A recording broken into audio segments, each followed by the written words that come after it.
Welcome back to another episode of the Gradient Podcast. Today's episode is one small step for Gradient, one giant leap for podcast kind. That's right. We're talking about space. But first, here's a little fun fact. If you're not watching us on YouTube, go check us out because for the first time in Gradient history, we show our faces. You can see my beard now. This and more exciting things to come on our YouTube. So if you haven't already, go check us out and make sure to subscribe. As always, we like to start by answering one of your questions. This one comes from @EstherGoldberg_ on Instagram, who says, "What is your favorite thing about the Gradient Podcast?" I think my favorite thing about the podcast is when we're recording together and we're all, we'll have, a certain time frame, a 30-minute episode is going to come out. But in all honesty, it's probably going to take us a couple hours to go through everything and make sure we do things right. And it's always a fun time. That's so true, especially today. My favorite part about the Gradient Podcast is how I can use this as a platform to speak my opinion and be as creative as I'd like. Yeah, I always personally enjoyed the fun little banter we have while recording episodes. But all in all, and seriously, I do really enjoy that the platform that we have, that we as three teenagers can come together and talk about what's on our mind and how we think about what's going on, and it's really empowering for the three of We're us. really going to see a teenage and youth perspective of the world, and that's sort of the concept we're trying to highlight through the Gradient Podcast. 100%. I love what we do here, and I love the opportunities and, the different perspectives that we get to see through this platform. And our support and the reason we continue is entirely thanks to you guys. We very much appreciate all the love we've been getting for the Gradient Podcast. But when we start recording the podcast, sometimes, the episode recording gets a little crazy, but not as crazy as these moon landing conspiracies. So recently, our high school's yearbook team did a survey of students, and they found that about 16% of our high school students believed in the moon landing conspiracy, that it was faked and recorded on Earth. So exactly 16% of the kids at our school actually have a clue about what's going on in the world right now. Yeah. Now, it could very well be that they were joking, but as of right now, it does seem funny that roughly like 16% of the kids that we go to school with think the moon landing was faked. Now, when we dive deeper into the statistic, we have to sort of analyze what makes the whole conspiracy come to life. What parts of the moon landing video seem fake to people? I think a lot of people just believe that such an amazing feat of getting a man on the moon back in the 20th century. Yeah, 1969. It was a very long time ago. 1969 was. I think people think that it was impossible at the time, and to be fair, you could definitely raise some skepticism. But again, I feel like the more you look into it, the more those doubts will kind of leave your mind. Yeah, personally, my favorite part about the conspiracies is those who specifically believe that it was directed by Stanley Kubrick, the very famous director. There's this long list that you can find of how one of Stanley Kubrick's biggest movies, The Shining, very well-known horror movie, has parallels to the moon landing. So you have the name slips me right now, but the character with the Apollo 11 shirt, and how the patterns of the carpet resembled like the NASA carpet or something like that. These very out there connections, as they say, as that are supposed to be evidence of how Stanley Kubrick was the one who did the moon landing. But of course, it's all conspiracy. Well, when you talk about the conspiracy, you really have to think about why people think it's true. And I think one of the main reasons is the lunar winds apparently waving the flag. You've heard about that one. You want to talk about more into it. Apparently, the way the in the video the flag was not portrayed, but the way it was on in the video, the winds the lunar winds that moved around the flag seemed very unrealistic as to what the winds on the moon or lack of winds would produce. I think when conspiracy theories they kind of entertain people, and it allows people to draw these connections that they think may be there. But at the end of the day, conspiracy theories can be dangerous. Yeah, it's important to note that, when you take conspiracy as reality, that's a dangerous mindset to have. especially when it's applied, and there are physical repercussions for it. So, just to clarify, we here at the Gradient Podcast strongly affirm that the moon landing was real. Really, really fake.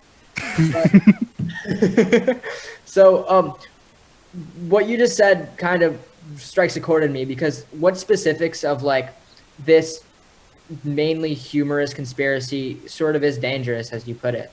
Well, it's not really this one specifically, but conspiracy theories as a whole. I'm not sure if you guys remember, but back in the 1970s and going into the 1980s, there was this conspiracy theory that these daycares were teaching satanic rituals to kids, and people actually went to jail, and I'm pretty sure people got killed as a result. And it just And even more recently, like back in 2016, during the presidential election race between Hillary Clinton and Donald Trump, there was the Pizzagate conspiracy, where people genuinely believed that Hillary Clinton had a what was it, like a child prostitution ring in the basement of a pizza, and a man went in armed and assaulted the place. So, these applying conspiracies to reality do have a lot of dangerous effects. One of the more not legitimate but widespread conspiracy theories that have the most chance of being legitimate, if to put it that way, what are your thoughts on it? Would be the gold in Fort Knox. Is it there, or is it just not? I'm actually unfamiliar with that, yeah, so if me you too, could actually explain it a give little some bit. insight. So I could be wrong. I don't have much research. Fort Knox is a United States Army post in Kentucky that presumably holds I think like a large sum of gold. I think like $4 billion in gold for the government to keep. But a whole thing about it is that they're very, very, very strict upon no visitors in the perimeter, and even the president doesn't have full ability to actually go and see the gold without an approval from Congress and a vote of some sort. And that leads people to believe, why is there such a very like strict policy on only $4 billion of gold? Because in the scheme of things, that's nothing comparative to what the government holds in power. So the whole conspiracy about it is that it's actually empty, and they don't want to seem sort of bad when they don't necessarily have the gold in there when everyone thinks they do, or when they supposedly do. My guess is Area 51 decoy. The aliens are actually in Fort Knox. The aliens are actually in Fort Knox. Aliens are in Fort That's Knox. that's the truth. They don't want you to know. Okay, just being clear, guys I'm joking. remember- They're not ready I'm to not have that being serious. conversation. Do you guys remember in like September of last year how everyone like was gonna raid Area 51? Oh, of course, yeah. The whole "you can't stop us all" idea. Mm-hmm. Yeah. And like that idea of like aliens, back to the topic of space, extraterrestrial life has long been a concept in science fiction, but as we learn more about the universe, the possibility of there being life outside of our planet seems more and more likely, like every single day. So I'd love to hear you guys' thoughts on that. I mean, if you think about it, right? Everything is in space. So if there happens to be extraterrestrial life or anything that we are not familiar with, it's going to be in space because everything is in space. Well, yeah, of course. Yeah. In theory, yeah, but like, it's a very difficult concept to sort of comprehend, because if you think about the grand scheme of how gigantic the universe is, we're just a speck. The Earth is just a speck on the whole scheme of everything. And the fact that we are, to our knowledge at least, the one civilization that actually has life, it's kind of not a stretch, or yes, a big stretch, but it doesn't seem like the most likely situation when you come down to everything of everything. If we look at it from like a... Oh, go ahead, sorry. Yeah. If there's an infinite possibility of like, if the universe is in theory infinite, then there is an infinite chance that some other type of life exists out there. So this is something that when you just think of it from a logical standpoint, it makes a lot of sense. Yeah, from a purely statistical outlook, I mean, the probability of there being life outside of Earth is like astronomically high, because the universe, as we know, is infinitely expanding, and so the chance of there being life somewhere else in the universe is incredibly high. But long before we do, if we do happen to find any other life on the universe, we are far more likely to actually outsource our civilization to another planet like Mars. Thoughts on that, guys? Yeah, so recently there's been a lot of teenagers like us who have been pushing for a campaign to colonize Mars, where they're worried about the state of the Earth as it is environmentally, and so they believe that the proper solution is to leave Earth and then go to Mars and colonize it there and make a hospital for society to live on there instead. I think one. Go ahead, Armand. I think one of the big pioneers of this movement would be CEO of Tesla, Elon Musk. And I absolutely love the fact that someone who has sort of that down-to-earth mentality in terms of a lot of his the life he lives is one of the pioneers of this movement, because in the end it would be in the span that we'd likely go to Mars or reach Mars, it'd be the youth of today that Elon Musk sort of incorporates with or has that connection with that is of or are the leaders of this next movement. The future is definitely, I mean, with the developments and everything we have and all this experimentation when it comes to inhabiting life on Mars, the first thing they look for is things like water and stuff like that. If you're really interested in something like that, and teens like us clearly are, there's definitely a bright future for things like that. There are countless opportunities one can take to be a part of this initiative or educate yourself more on the project of space exploration and NASA. Yeah, recently we've seen a very large push for more teenagers, especially young women, to be involved with STEM programs and going into fields like engineering and sciences.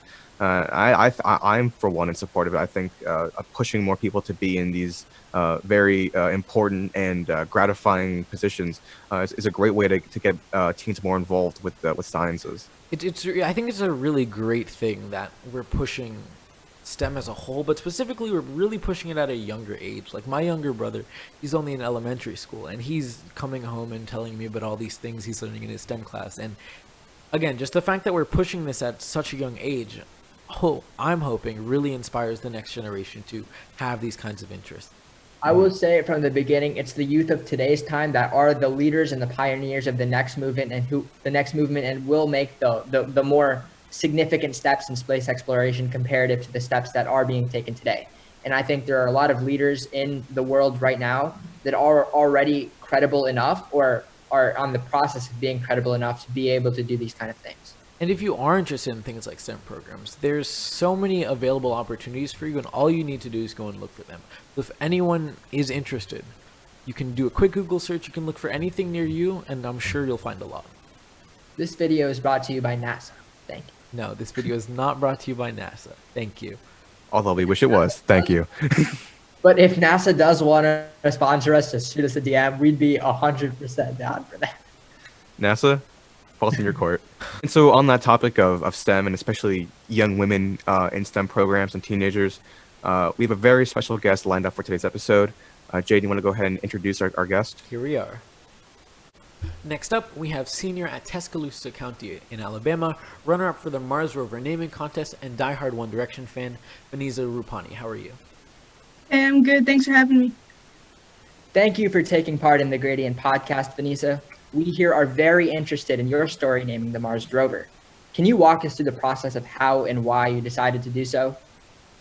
Yeah, sure. So last October, I saw a headline on NASA's website that said they're looking for students to name the Mars rover, and I thought it'd be a fun way to get involved in a subject that I was truly passionate about. So I entered an essay for the name Ingenuity, and in January, I was announced as one of the 9 finalists. And then a couple months later, it was eventually announced that my name did not win. Alex Mather from Virginia with the name Perseverance got to name the rover. And then a couple days after that, we found out that I would get to name the Mars helicopter instead. So how'd you find out about the helicopter? Because that wasn't originally like the contest, right?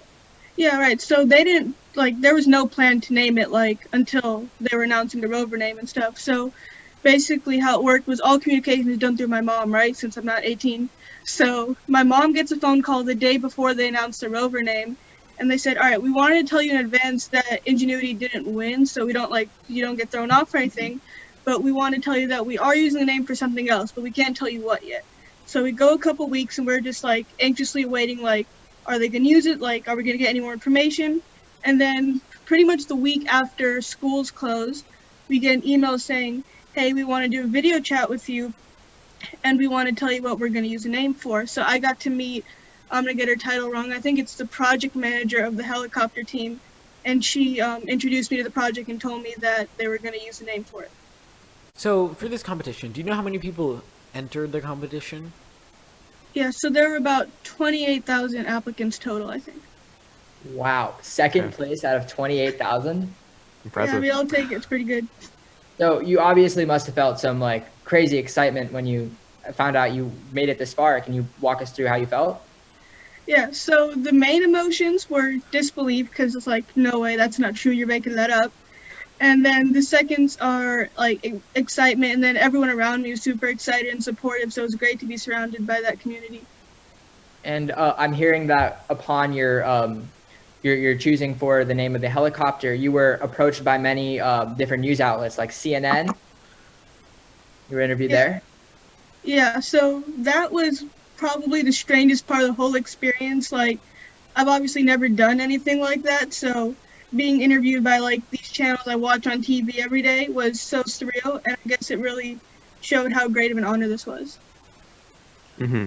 So tell us about your visit to the Kennedy Center. How was that experience? So that was also super surreal. That's probably the best word I can come up with. So we get there, and the first day we do a whole press interview section. So we got like reporters from all sorts of different places there. So I was there with Alex, the kid who got to name the rover. So we were there all day answering media questions.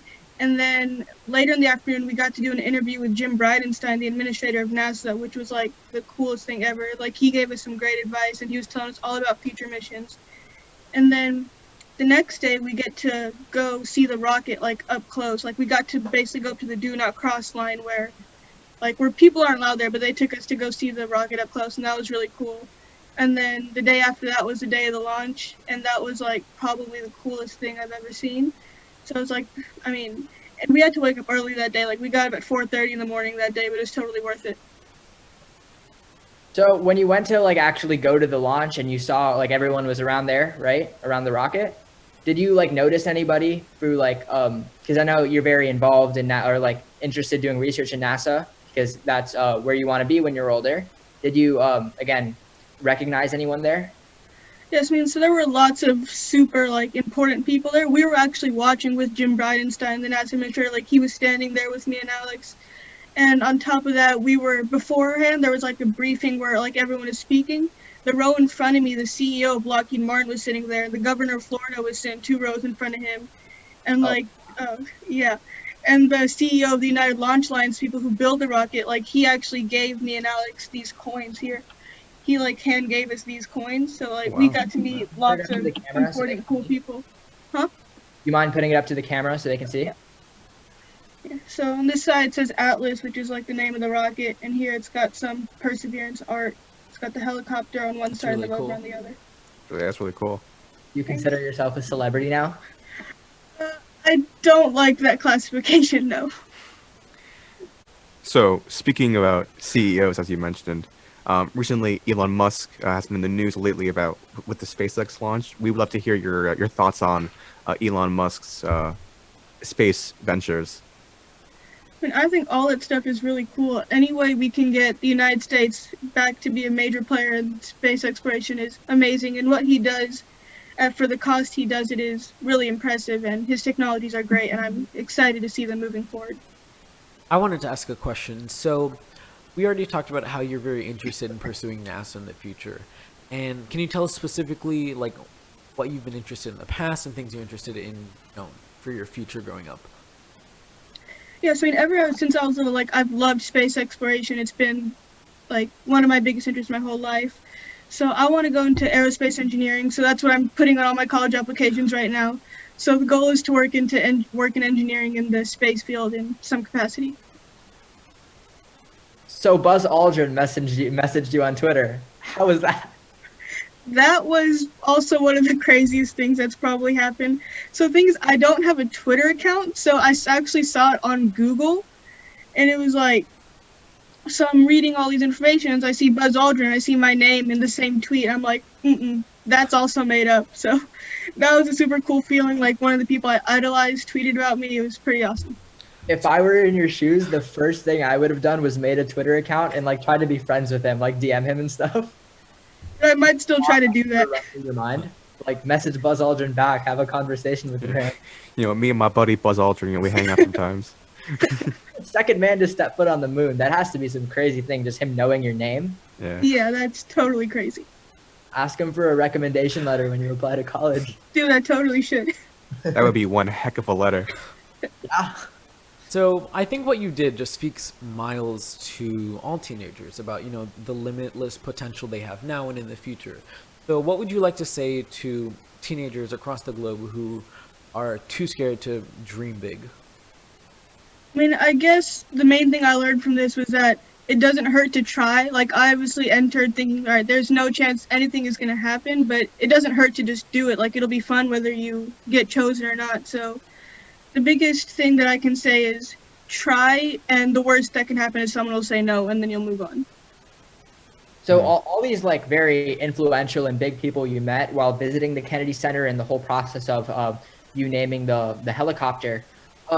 I know when people go on the media and are in like front face like television and stuff, they put on these personas to try and act more professional. When you met these people, were they like actually how they were portrayed on the internet, or were they like down to earth people and whatnot?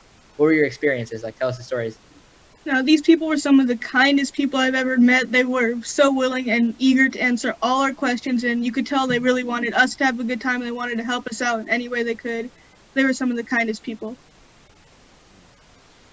So on that note, I know there's been a recent push for young women in STEM programs to further develop their careers.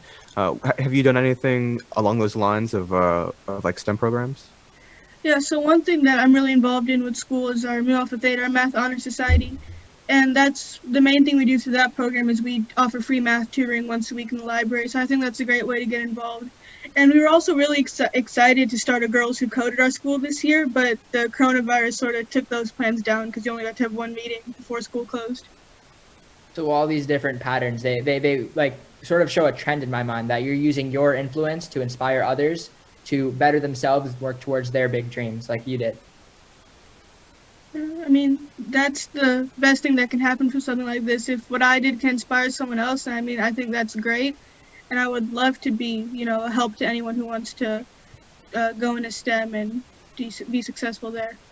I want to know, what advice would you give to people who are also interested in NASA and space exploration? Like, where do you think they should start? I mean, I start on the NASA website. That's a great place to start. But I mean, just research what you're interested in and take classes tailored to what you like and get involved outside of the classroom in activities that you enjoy. I mean, find any way you can to engage yourself in those interests.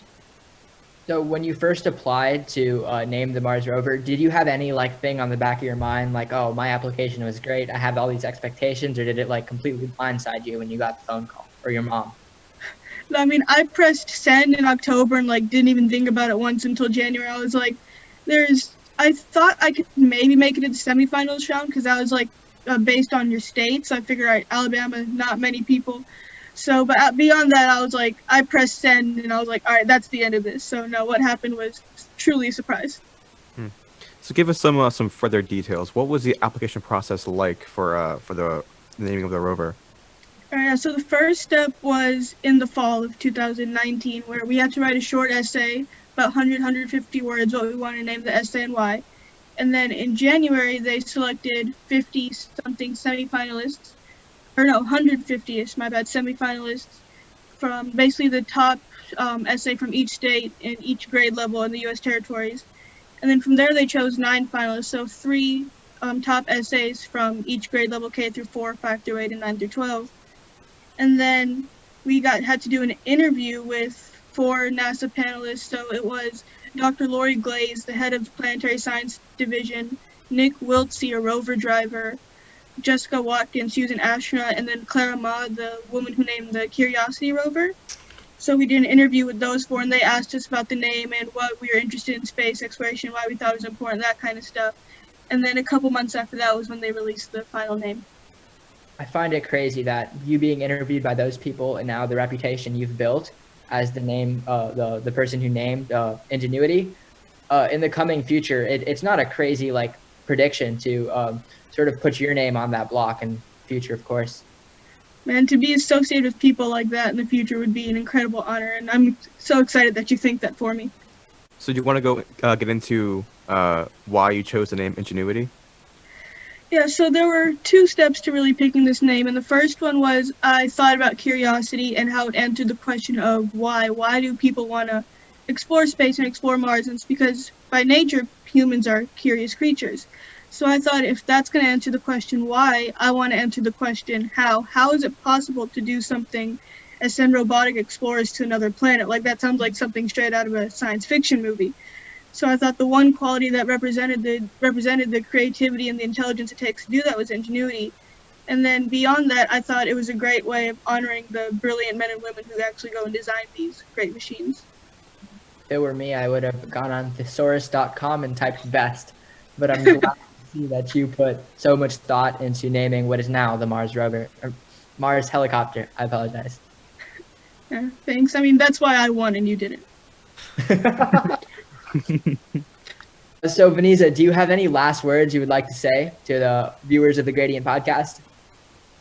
I mean, yeah, I guess I was really excited when I got to name the helicopter, and I appreciate all the support I've gotten from everyone, and that honed in on that message that it never hurts to just try something good may come out of it. And thank you guys for having me and letting me speak about it. Beniza, I want to say thank you for coming on. You're a big inspiration to all of us at the Gradient Podcast, and again, just teens all over the globe. Thank you for joining us. The Gradient Podcast is happy to have you. Yeah, thanks for having me, guys. It was a pleasure. And be sure to follow the Gradient Podcast on all their social media, Apple Music and Spotify, at the Gradient Podcast. Thank you. Thank you. Have a nice day. Guys, this episode was supposed to finish, but we were talking a lot more about these conspiracy, and damn it, the moon landing was fake. Sure. If you say so. So before this video actually finishes, we just have a couple words for you guys here from the Gradient Podcast. So the first thing we want to say is we're on a constant mission to improve. We've done so much on our own time to try and make this podcast as best as possible. And one major step we took is this new video format. So let us know how you like it. If you guys do enjoy this new format, all of our upcoming podcasts on the YouTube platform will be visual along with audio rather than our previous audio-only format. And of course, once again, if you have any questions for us, feel free to DM us on Twitter or Instagram with any questions, and hopefully you can get featured on the intro of the next episode. But if you're watching us on any of our other platforms that aren't YouTube, continue to do that. We appreciate your support, and nothing's going to change. It's going to be the same great content you love. Or you can watch us on both and bring up our views. But make sure to check out the after show exclusively on the website. This episode's after show will be consistent of Evan and Jaden's takes on the contents of today. Thank you so much for tuning in. As our guest said, make sure you follow the Gradient socials located down here. And if you're watching on YouTube, a pop-up video should be somewhere around there, I think. Please point a different direction, because or that's like maybe the down end there, of the you know. screen. Not sure yet. Armand, but point the opposite direction. It could be here, it could be here, it could be here. could be there, could be there. We're not really sure yet, but go ahead and click it if you want to watch it. I'm sure it'll be great. Right now, before we put it up, guess where we will put it up. Comment below. Where's it gonna be? Who's gonna know? Nobody Drop a knows. like if you're wrong, and also drop a like if you're right. Thank you. And thanks for watching, guys. See you next time. Have a nice day. Goodbye.